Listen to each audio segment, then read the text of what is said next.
très rapidement, si vous pouvez, pour la dernière rotation. Merci.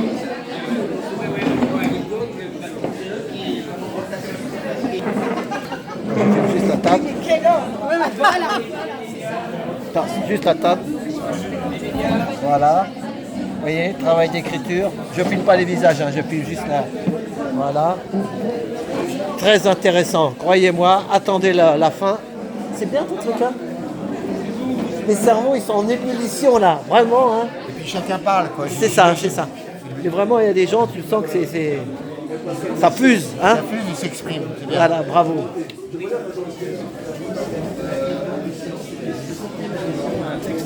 Voilà, référendum, constitution. La facilitatrice, maximum 7 par table. C'est mieux que le loto en province. Tu connais le loto? Là, vous êtes 8, là. Non, vraiment, on le sent. Et puis, comme je dis, parce que des fois, on se demande qu'est-ce qu'on va faire après les manifs, tout le temps les manifs. Mais là, vraiment, il y a de l'énergie, il y a les trucs. Hein. Puis, moi, j'ai discuté avec un professeur, un chef d'entreprise, à la retraite. Tu sens des trucs. Tu apprends beaucoup de choses, toi. Hein. T'es sur le terrain, tu apprends Oui, mais moi, beaucoup comme de dans choses. le taxi. Moi, tu sais, dans le taxi. Déjà depuis longtemps, déjà, ouais. Dans le taxi, je prenais des clients comme ça, moi, tout le temps. Et je discutais quand il y en avait des ouverts comme ça. Et des fois, c'était 1 sur 20 ou 30. Mais là, ils tous. Là, c'est ouais, tête pensante, là. Oui, oui, parce que tu sens le contact. Voilà. C'est fort. Ça va passer. Voilà. On lâche rien. On continue. Voilà. Donc ça y est, tous les débats de chaque table avec les sujets, stratégie. Donc voilà, ils font les comptes rendus de toute. On était combien à peu près de personnes en tout alors du coup? Ah ouais, 50 personnes hein, quand même. Hein. Ah, c'est bien. Hein. Donc là, on va voir ce qui va en sortir. Voilà. Ouais. Et après, qui c'est qui va lire? C'est chaque secrétaire ou... Chaque secrétaire de table va lire sa partie.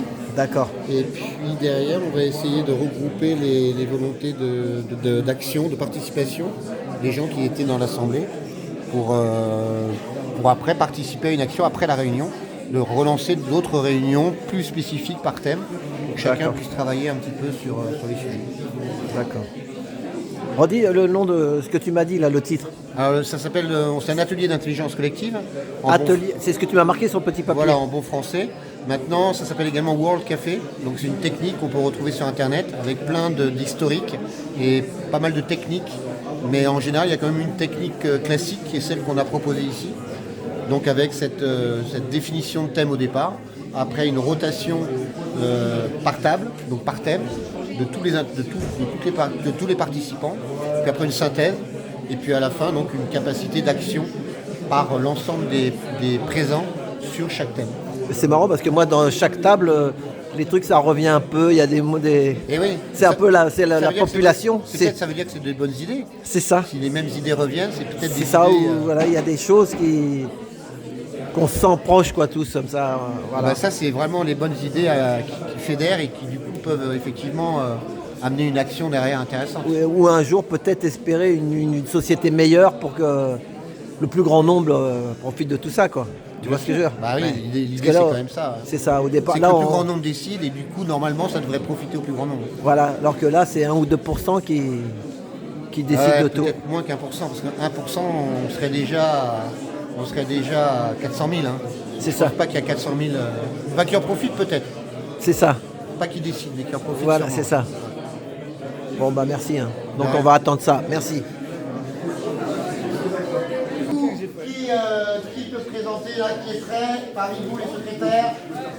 Voilà. Je vous rappelle qu'à l'issue de la présentation, n'hésitez pas à venir mettre votre mail sur la feuille où il y a les mails. Et je vous ai mis un petit signe.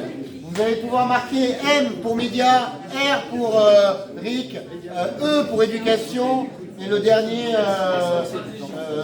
plus bref, stratégie S. Et donc comme ça, on pourra vous contacter spécifiquement pour porter ce projet et pour contacter les autres qui sont intéressés par faire des actions sur ce sujet. Voilà, la feuille de mail est ici et je vous mets un petit récapitulatif pour savoir quoi écrire. Allez-y, Emma. Alors,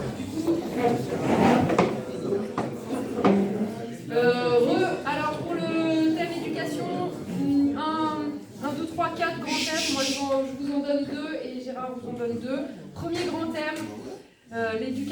nationale est une machine à formater. L'éducation nationale a été très critiquée ce soir aux deux tables d'éducation. Et un besoin de... Alors, un besoin de se rendre compte que beaucoup de choses qui ne vont pas, et notamment la formation à ne pas aimer apprendre. Et je ne sais plus si c'est ça, une super tournure sur... En fait, on nous apprend à détester apprendre. Voilà. Voilà. Après, vous m'entendez là oui, c'est bon. Donc il y a la question en fait de la démocratie, elle vient en fait à partir d'une réflexion philosophique, c'est ça? Pardon. Et donc oui, il faut que les enfants en fait deviennent comment dire, autonomes en fait. L'idée c'est aussi de faire en sorte que les enfants ne soient pas juste le réceptacle d'un énorme entonnoir, c'est aussi faire en sorte que les enfants deviennent vraiment autonomes. Ensuite, donc pour être vraiment réceptif, il faut qu'ils aient un certain nombre d'éducations, notamment à la méditation. C'est quelque chose qui est revenu dans plusieurs groupes. Le travail éventuellement dans la nature, il y a des expériences apparemment d'école dans la nature, et en lien avec des animaux par exemple. Voilà, toute cette notion. Et du coup, des définitions, des termes qui sont sortis et qui sont difficiles mais nécessaires à prononcer, c'est par exemple pédagogie, instruction, éducation, quelles sont les différentes définitions et la place de ces termes dans ce qu'on considère être l'éducation, donc l'instruction par rapport à l'éducation, la pédagogie par rapport à l'éducation, et particulièrement sur la pédagogie, quelle pédagogie en fait, parce qu'il en existe plusieurs, et est-ce que, étant donné que l'éducation nationale est complètement un lieu de formatage, est-ce qu'il y a encore de la pédagogie là-dedans? Et du coup, est-ce que ce n'est pas un petit peu au professeur pédagogue que revient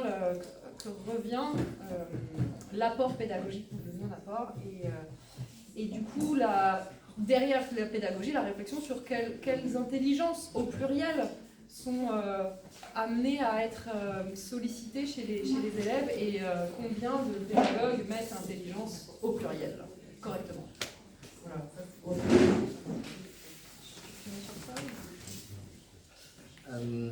oui, il y a aussi un thème important, c'est le fait de permettre aux enfants de débattre par eux-mêmes, en fait, d'avoir des moments de débat et de questionnement, de faire en sorte que les enfants aient un questionnement, une personne qui disait un questionnement socratique en fait, inciter à ça, parce que finalement les enfants ils vont découvrir par eux-mêmes, ils vont poser les questions, etc.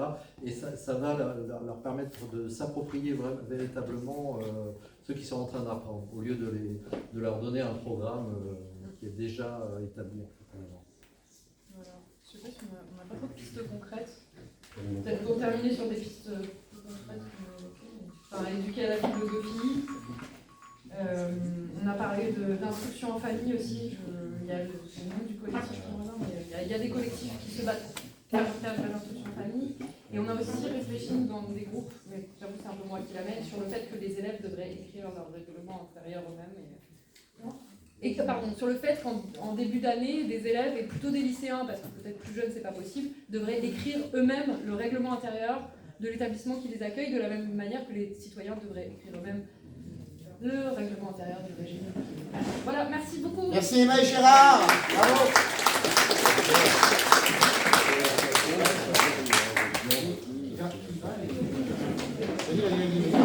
Moi, je vois des enfants, des nomades, que c'est arrivent. la maman qui leur fait l'éducation parce qu'ils sont à l'étranger, sur la route. Et ben, je peux vous dire qu'ils sont beaucoup plus éveillés que ceux qui sont à l'école. Beaucoup plus éveillés. 6 sujets. Un premier sujet, c'est de créer une plateforme, une forme de cartographie où on mettrait à la fois les mainstream, les médias professionnels alternatifs, les collectifs, un petit prix info, bon sens, etc., et les réseaux sociaux. Et on les caractériserait, c'est-à-dire que ça permettrait aux lecteurs de situer tous ces médias sur une même plateforme pour apprécier objectivement leur indépendance financière, etc. etc. Je peux rebondir ? Donc sur cette idée d'avoir cette plateforme qui serait là, on pourrait donc avoir des commentaires du public, des choses positives, négatives sur chacune de ces chaînes. Et une idée qui pourrait se greffer à ça aussi, c'est d'avoir en fait un fonds de financement dans lequel le public pourrait mettre de l'argent et se dire voilà, je voudrais mettre tant d'argent dans tel ou tel média, de façon à ce qu'il puisse choisir finalement ce qu'il veut financer par lui-même. Voilà. Un second sujet, c'est l'indépendance financière, donc promotion des salariés actionnaires, des lecteurs actionnaires, limitation par la loi de l'actionnariat par des industriels, et voire avoir racheté un média donc par un peuple. Et si ces critères ne sont pas respectés, retirer l'habilitation. Tu passes à un autre Oui, sujet. toujours dans l'indépendance financière, on parlait de supprimer les publicités dans les médias et de supprimer la subvention publique pour des médias où il y aurait une proportion trop importante d'actionnaires milliardaires. Sur cette idée de de financement, donc évidemment, sur cette idée, si le public finance un média, est-ce qu'on ne pourrait pas récupérer des médias existants, donc en racheter, ou alors récupérer des journalistes existants qui ont déjà du savoir-faire, mais qui souvent en fait font un métier, on leur interdit de dire ce qu'ils voudraient, et peut-être que ces gens-là pourraient travailler pour nous, pour le public finalement. Et pourquoi pas aussi acheter des vedettes, des personnalités que tout le monde connaît. Un exemple un peu rigolo, mais si on arrivait à s'acheter un Hanouna, est-ce que finalement ça permettrait pas d'attirer un public très large qu'on a beaucoup de mal à toucher et qui pourrait obtenir une information différente? Ouais, faut le rééduquer, Hanouna. C'est la gouvernance, donc les dirigeants, les rédactions. Donc, trouver des dispositifs pour éviter le copinage. Traiter la question des francs-maçons. On n'a pas la solution, mais il y a une problématique. Et s'assurer de l'absence d'antécédents judiciaires, donc des managers et des journalistes. La gouvernance. Vous voulez répondre? Non, pour l'instant, je ne sais pas. Un quatrième sujet, donc là on arrive au contenu de ce que produisent les médias, c'est l'éthique.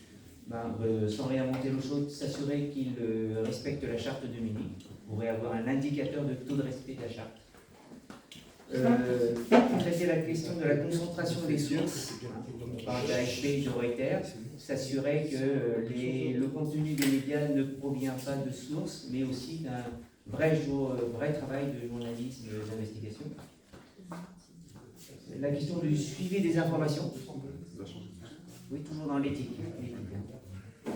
On a parlé de quand on détruit la réputation de quelqu'un par une actualité, quand elle est rétablie, que le média fasse le suivi de l'information pour rétablir. Et voilà. Au niveau de l'éthique, on a parlé finalement des écoles de journalisme. Est-ce qu'on pourrait justement faire en sorte que l'éthique soit un sujet vraiment abordé là?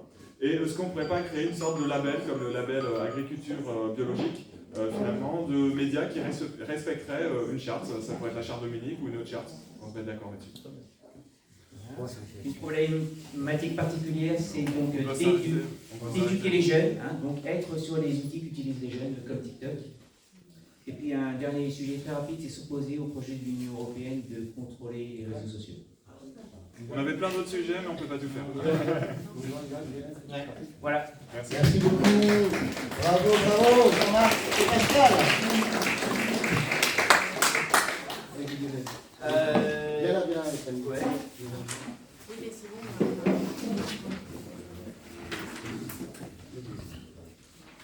Alors, Audrey. Ouais. Nous, on était sur les tables référendum et constitution. Et je ne sais pas trop comment c'est passé sur la tienne, mais moi j'ai eu quatre groupes et finalement on va vous dire que plutôt que les actions. Oui. Une première action qui consisterait à faire une conférence propagande d'État depuis la Révolution française. Donc c'est un sujet précis. La question de mimer un gouvernement, donc faire du théâtre ou quelque chose comme ça, de l'information. Donc ça, c'est du contenu. Et puis, de l'action, intervenir dans les conseils de quartier, c'est-à-dire faire d'autres choses que les conseils de quartier sur des sujets basiques, mais pour faire de la démocratie, faire de la propagande pour le RIC, etc. Sinon, il y avait la question de faire une émission ou une série d'émissions de télé sur des grands sujets, 20h30. Alors évidemment, ça ne serait pas sur une télé parce qu'on n'en a pas les moyens, mais l'idée c'est de faire un peu comme du LCP au niveau du contenu, et quelqu'un d'autre proposait de faire ça sur un site d'internet, de débat public, sous la forme d'un site internet de débat public, donc, où il y aurait un contrôle citoyen sur les interventions, etc. Il y a quelqu'un d'autre qui a parlé aussi d'utiliser le site de l'Assemblée nationale pour faire du référendum ou pour faire du RIC, le site des pétitions dont vous avez déjà entendu parler. Et sinon, la dernière idée qui serait potentiellement à notre portée, qui pour moi est mon coup de cœur personnel, mais voilà, je ne sais pas si j'ai le droit de le dire, ça serait de faire un jeu de société pour l'éducation populaire de 0 à 99 ans qui s'appellerait Démopoly. Voilà, basé sur... il y aurait à la fois un côté pour l'éducation populaire, donc pour les enfants et les parents, et puis aussi une boîte à outils pour faire des vrais RIC, pour l'organisation de vrais RIC par les maires, etc. Je crois que ça existe déjà, je ne suis pas sûr, mais... Non, ça n'existe pas. Le MCP n'a pas fait un truc comme ça. Le MCP est en train de bosser sur un jeu comme un tabou pour apprendre les mots. Et c'est un jeu qu'on bêta-test, on va faire un deuxième bêta-test bientôt. Donc c'est un jeu tabou en ligne et puis qui sera imprimable. Je crois que la question c'était par rapport au RIC pour les mères. Ouais, parce que là l'idée c'est d'avoir un double jeu, c'est un jeu pour les familles, pour sensibiliser les parents, les enfants. Ça c'est ça, ça c'est ce qu'on fait. Ouais. Et une boîte à outils pour les mères qui serait dans la même boîte grosso modo. Tu vois, alors, pour les mères, il y a Espoir RIC qui est un mouvement... Oui, mais de mettre dedans un petit fascicule qui serait dedans. Ouais, il faut proposer ça à Espoir RIC, voilà. qui a présenté une candidate en 2021 pour les dernières présidentielles. Et sinon, je pense qu'il y avait plein d'idées, plein de points de vue différents, plein d'idées, mais... pas dans les actions. Pour les actions concrètes, c'est moins évident, je pense, sur référendum et constitution. Voilà. Génial, bravo Lionel et Audrey.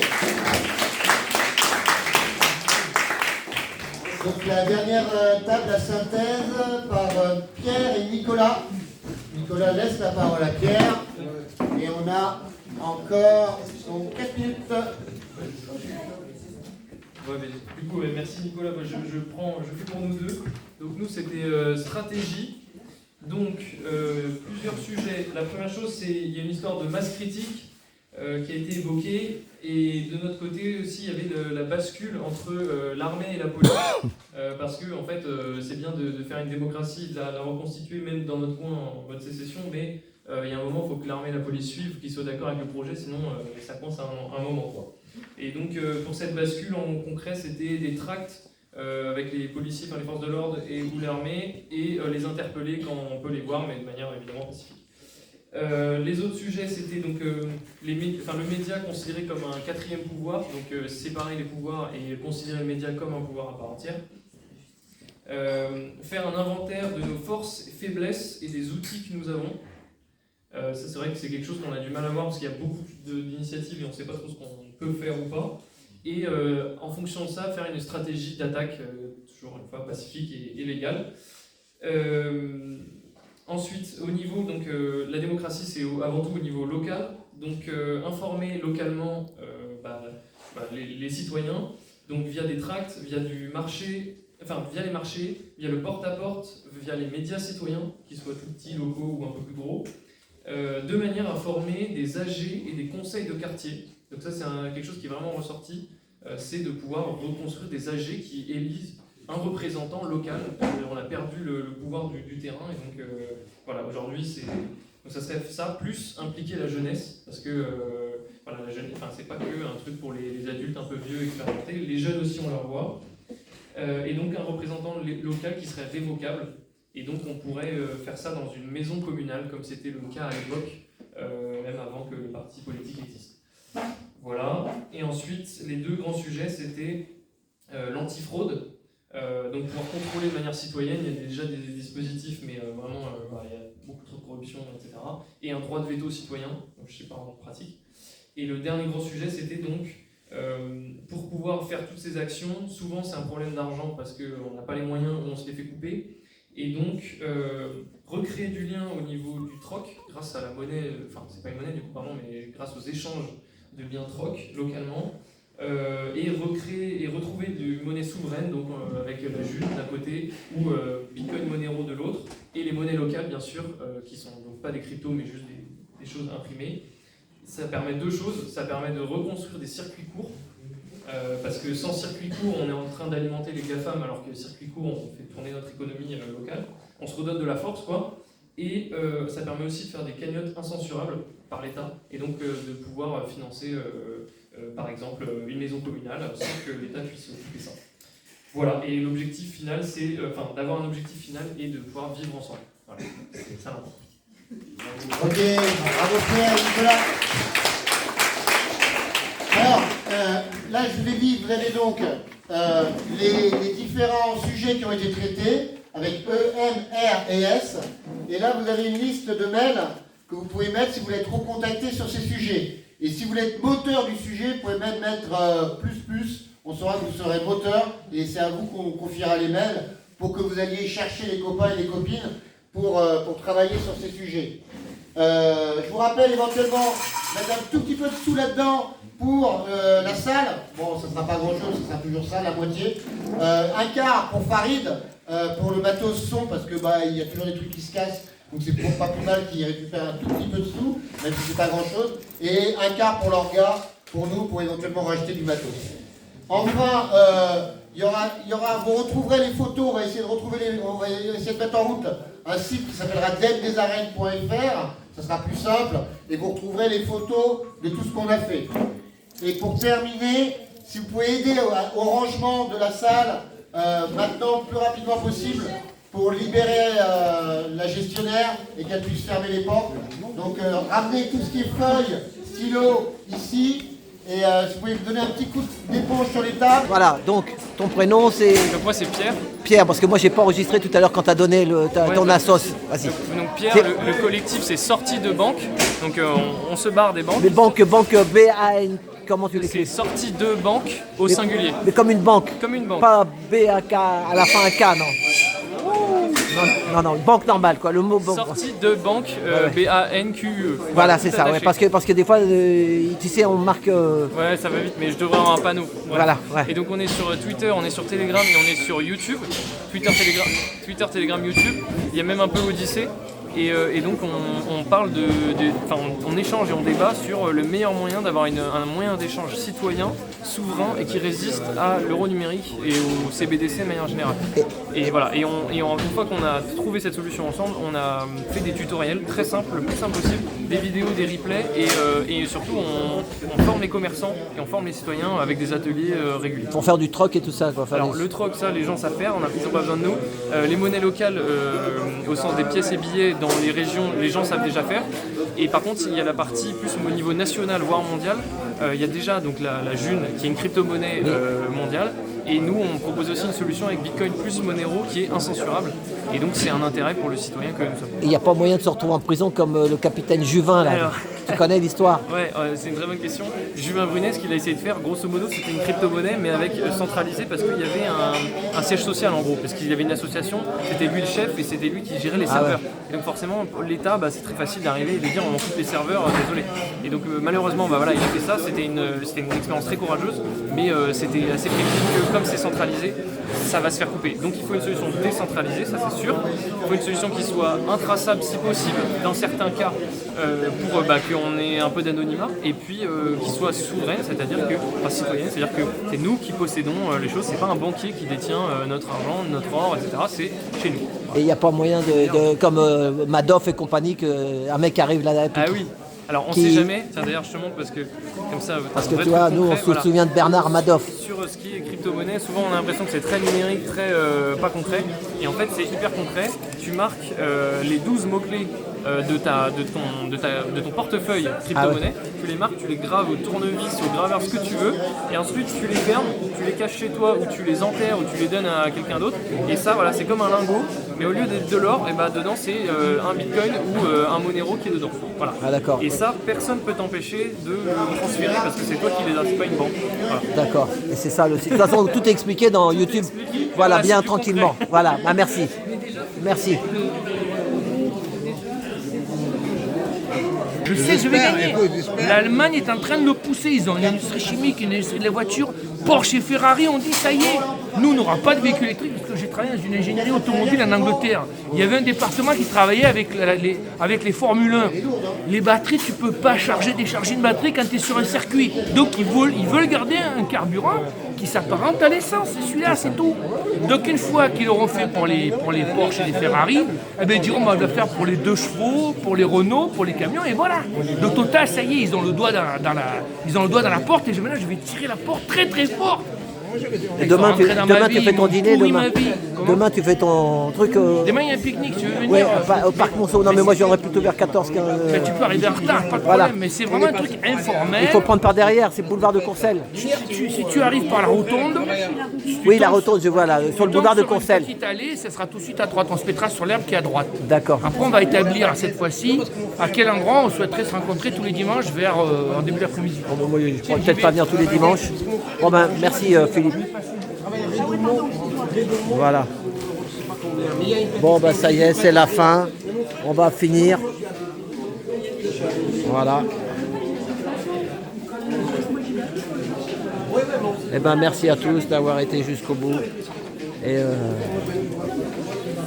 on continue. On lâche rien. Voilà. Merci à tous et bonne soirée.